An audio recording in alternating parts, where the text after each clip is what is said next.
The first one is AI, data-driven decisions, analytical skills. The second one is the supplier relationships, and the third one is skilled workforce. On the first one, AI, data-driven decisions, you can react almost real time to demand changes in the market. Shein is a very good example. You can use AI to match macroeconomic movements to internal KPIs, inventory, overstock, to make the right decisions.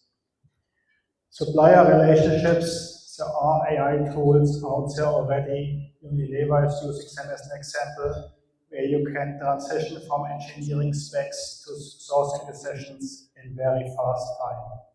That can cut 2-3 weeks out of your procurement process. The third one, skilled workforce. I believe that AI will not replace human beings. AI will augment human beings.